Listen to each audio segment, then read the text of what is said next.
Hello students, welcome to mathematicals. आज के इस वीडियो में हम सर्ट्स एंड इंडाइसेस के बारे में जानने वाले हैं और उनके कुछ लॉज के बारे में भी पढ़ने वाले हैं। तो यहाँ पे सबसे पहले हम ये जान लेते हैं कि सर्ट्स और इंडाइसेस होते क्या है। सर्ट्स वो नंबर होते हैं जिनका हमें स्क्वायर रूट, क्यूब रूट नहीं पता होता है। मतलब कि जो भी रूट के अंदर टर्म्स आती है और उनका इन द होल नंबर हमारे पास आंसर नहीं होता है। जैसे कि 4 का स्क्वायर रूट होता है 2, 9 का स्क्वायर रूट होता है 3, लेकिन उसी तरह 2 का स्क्वायर रूट होल नंबर नहीं होता है, 8 का स्क्वायर रूट होल नंबर नहीं होता है, या फिर 24 का क्यूब रूट होल नंबर नहीं होता है। तो इन नंबर्स को कहा जाता है सर्ट्स, और जिनका स्क्वायर रूट हमें होल नंबर्स के फॉर्म में पता है उन्हें हम सर्ट्स नहीं कहते। फिर बाद में आते हैं इंडाइसेस की तरफ। तो इंडाइसेस मतलब हमें यहाँ पे पावर दी गई होती है। पावर का मतलब ये होता है कि उस नंबर को हमें कितनी बार मल्टीप्लाई करना है। यहाँ पे अगर हम कंसिडर करें 2 का स्क्वायर, मतलब हमें 2 को 2 बार मल्टीप्लाई करना होगा, 2 × 2। उसी तरह 4 का क्यूब, तो यहाँ पे हमें 4 को 3 टाइम्स मल्टीप्लाई करना होगा, मतलब 4 × 4 × 4। तो ये होते हैं इंडाइसेस और ये होते हैं सर्ट्स। तो चलिए अब आगे देखते हैं कि लॉज ऑफ सर्ट्स और लॉज ऑफ इंडाइसेस क्या होते हैं और उन्हें हम अरिथमेटिक ऑपरेशंस के लिए कैसे यूज़ कर सकते हैं। तो चलिए अब हम देखेंगे लॉज ऑफ इंडाइसेस। जैसे कि मैंने आपको कहा, इंडाइसेस रिप्रेजेंट करता है पावर को, मतलब कि उस नंबर को हमें कितनी बार मल्टीप्लाई करना है।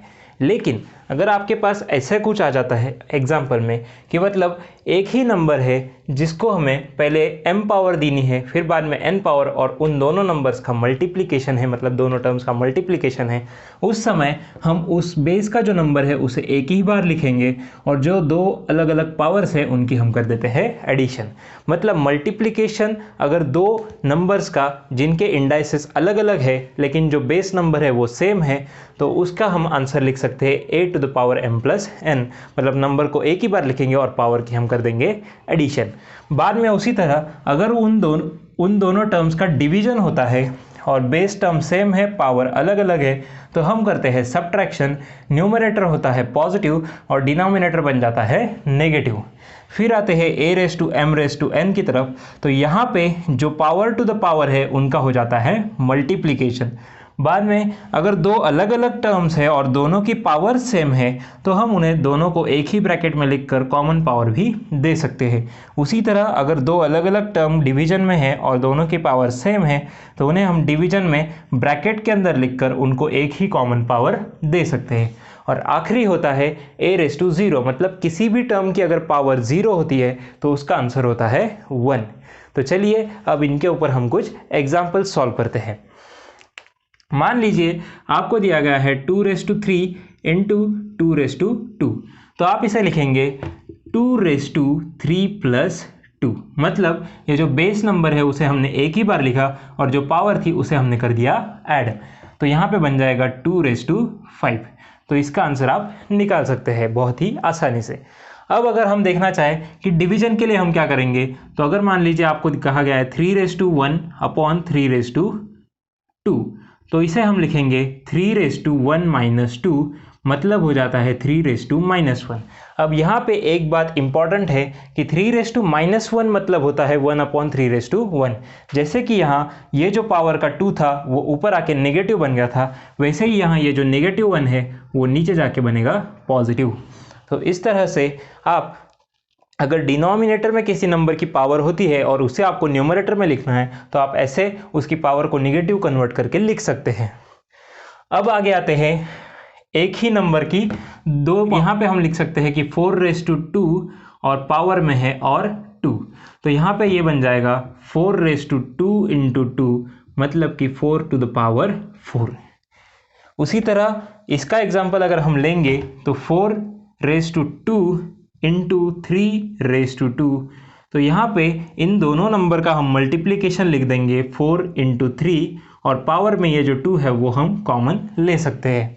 उसी तरह डिवीजन का भी होता है। और a⁻0 तो सारे नंबर्स के लिए अप्लाई होता है, मतलब कि 10⁻0 हुआ, 11⁻0 हुआ, 101⁻0 हुआ, ये सब के लिए हम a⁻0 का ही फॉर्मूला यूज़ करेंगे और इन सब का आंसर इक्वली आएगा जो कि होता है 1। तो इस तरह से आप इंडाइसेस के लॉ यूज़ कर। अभी मैं आपको कुछ एग्जांपल्स दूंगा जो आपको वीडियो को पॉज करके सॉल्व करने होंगे। तो चलिए देखते हैं आप ये लॉज अप्लाई कर सकते हैं या आपको ये 3 एग्जांपल वीडियो को पॉज करके सॉल्व करने होंगे। तो जल्दी से जल्दी वीडियो को पॉज करके इन तीनों एग्जांपल्स के आंसर निकाल लीजिए।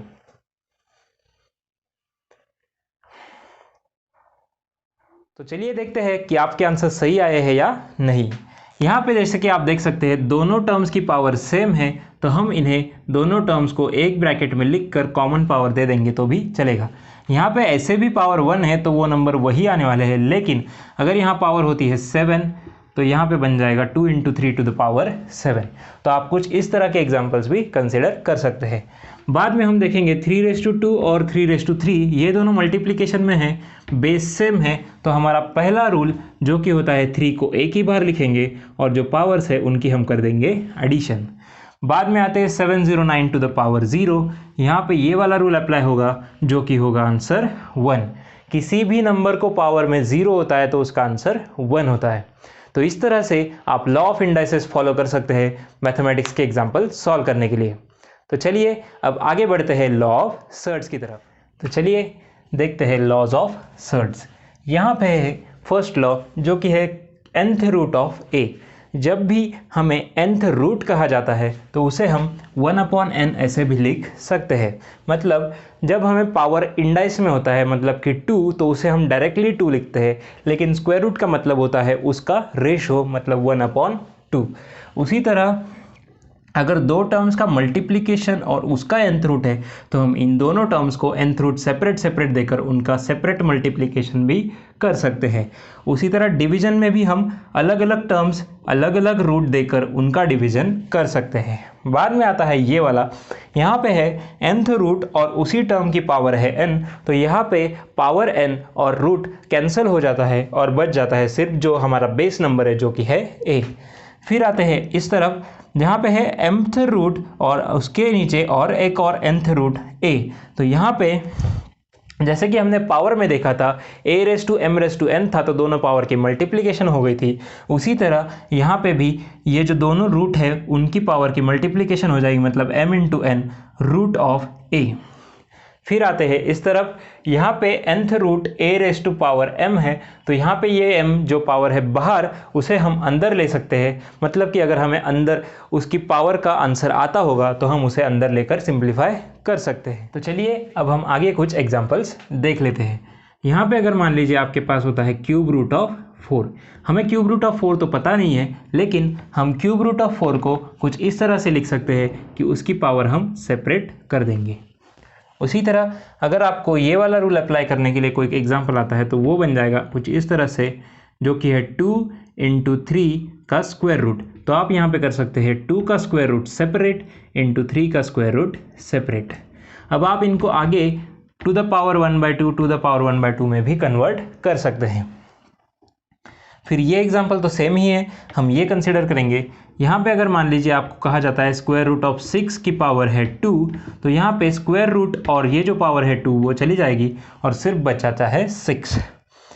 आगे ये है बहुत ही सिंपल एग्जाम्पल जहाँ पे आपको square root of cube root of 2 निकालने के लिए कहा गया होगा, तो आपको निकालना होगा 2 × 3 6th रूट ऑफ 2।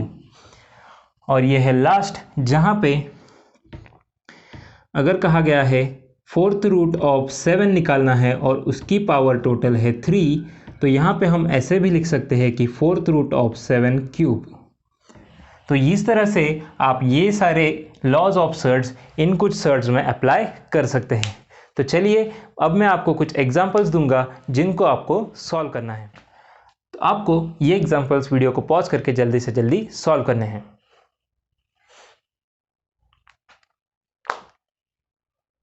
तो चलिए चेक करते हैं कि आपके आंसर्स आ गए हैं या नहीं।